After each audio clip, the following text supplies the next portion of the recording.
Lord. ప్రియమైనటువంటి దేవుని బిడ్డలారా, మన ప్రభు అయినటువంటి యేసుక్రీస్తు పేరిట మీ అందరికీ దీవెనలు, శుభములు కలుగునుగాక.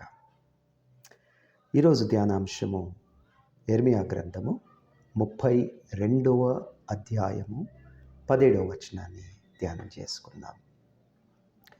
యెహోవా ప్రభువా, సైన్యములకు అధిపతి యగు యెహోవా అను పేరు వహించువాడా, శూరుడా,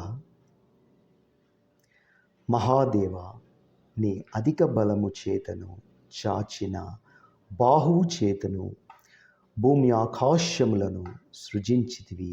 నీకు అసాధ్యమైనది ఏదియూ లేదు. నీ అధిక బలము చేతను చాచిన బాహువు చేతను భూమి ఆకాశములను సృజించితివి. నీకు అసాధ్యమైనదేదియూ లేదు. ఆమేన్. ప్రియమైనటువంటి దేవుని బిడ్డలారా, మనం ప్రతినిత్యము కూడా అనేకమైనటువంటి సమస్యలతో పోరాడుతూ ఉంటాం. బహుశా ఈరోజు కూడా నువ్వు ఏదో ఒక విచారణలో నీవు ఉన్నావేమో. తీర్చలేనటువంటి సమస్యతో నీవు కృంగిపోయి ఉన్నావేమో. దేవుడు నిన్ను నన్ను ఈ యొక్క వాక్యముల ద్వారా బలపరుస్తున్నాడు. ఆయన భూమి ఆకాశములను ఒక మాట చేత సృష్టించినటువంటి దేవుడై ఉన్నాడు. ఆమేన్. ఆయనకు అసాధ్యకరమైనది ఏదియూ లేదు. మరి అబ్రహాము శారాలకు ఆయన వాగ్దానం చేసినప్పుడు అది వారి జీవితంలో అసాధ్యకరమైనటువంటి సన్నివేశం. ఎందుకంటే వారు వృద్ధాప్యంలో ఉన్నప్పుడు దేవుడు వారికి వాగ్దానం చేస్తాడు. ఏంటి ఆ వాగ్దానం అంటే, మీకు ఒక పుత్రుణ్ణి నేను ఇస్తాను. కానీ ఒకానొక సందర్భంలో శారా ఆ యొక్క వాగ్దానము దేవుడు చేసినప్పుడు కొద్దిగా ఆమె అపనమ్మకము చేతను మరియు ఒక కుతూహలము చేతను ఆమె నవ్వుతుంది. అప్పుడు దేవుడు ప్రశ్నిస్తాడు, నాకు అసాధ్యకరమైనది ఏదైనా ఉన్నదా? ప్రియమైన దేవుని బిడ్డలారా, ఈరోజు నేను మిమ్మల్ని దేవుని వాక్యముల ద్వారా బలపరచాలనుకుంటున్నాను.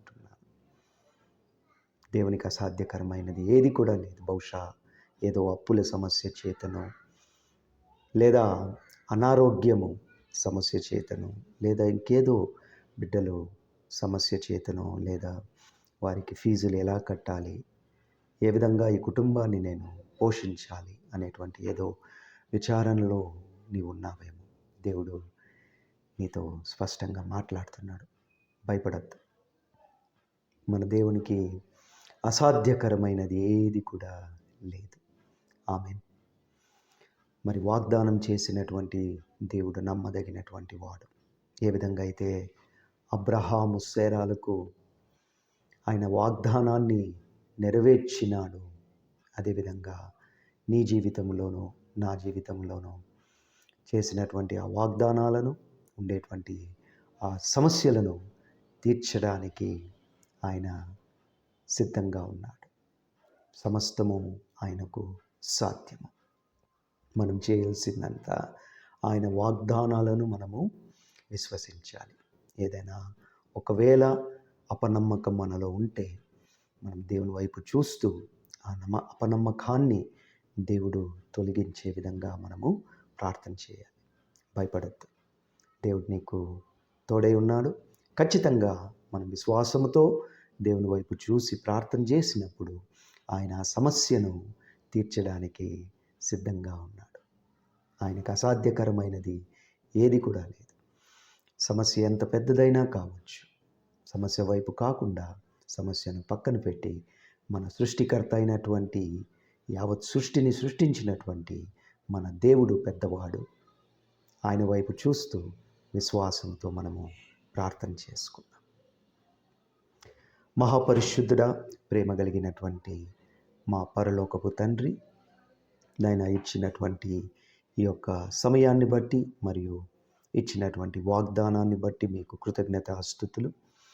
ప్రభువా, మీకు అసాధ్యకరమైనది ఏది కూడా లేదు నాయన. ఇదిగో ప్రభువా, ఈ సాయంకాల వేళ ప్రభువా, ఈ యొక్క నాయన ప్రోగ్రాంను చూస్తున్నటువంటి వీక్షిస్తున్నటువంటి ప్రభువా ప్రియ సహోదరులు సహోదరులు మీ చేతికి అప్పగిస్తున్నాను. వారు ఏదైనా సమస్య గుండా వెళ్తుంటే ప్రభువా, ఆ సమస్యను మీరు తీర్చగలిగిన సమర్థుడై ఉన్నారు. ఇదిగో ప్రభువా, ప్రభువా, అది ఏదే సమస్య అయినప్పటికీ కూడా నాయన మీరు ఆ సమస్యను తీర్చాల్సిందిగా ప్రార్థిస్తున్నాం. అనారోగ్యంలో ఉంటున్న వారి గురించి ప్రార్థన చేస్తున్నాం. వారిని ముట్టి స్వస్థపరచండి. ఎందుకంటే స్వస్థపరచు యెహోవాను నేనే అని మీరు వాగ్దానం చేసినారు. ఆర్థిక సమస్యలు గుండా వెళ్తున్నటువంటి వారిని జ్ఞాపకం చేసుకుంటున్నాం. వారిని ముట్టి ప్రతి విధమైనటువంటి ఆర్థిక సమస్యల నుండి వారిని విడిపించాల్సిందిగా ప్రార్థిస్తున్నాం. ప్రభువా, అది ఎటువంటి సమస్య అయినప్పటికీ కూడా నాయన అది మాకు పెద్దదిగా కనిపించవచ్చు, కానీ యావత్తు సృష్టిని సృష్టించినటువంటి దేవునికి ఏది కూడా పెద్దది కాదు. మరొకసారి ప్రభువా, ఇచ్చినటువంటి యొక్క వాక్యంను బట్టి వాగ్దానాలను బట్టి మీ కృతజ్ఞత స్తుతులు చెల్లించుకుంటూ యేసుక్రీస్తు అత్యంత ఘనమైన అతి పరిశుద్ధమైన నామమున ప్రార్థించి వేడుకుంటున్నాము స్వామి. ఆమేన్. ప్రియమైన సహోదరులారా, ఈ యొక్క ప్రోగ్రాంను వీక్షించినందుకు మీకు కృతజ్ఞతాస్తుతులు. Praise the lord.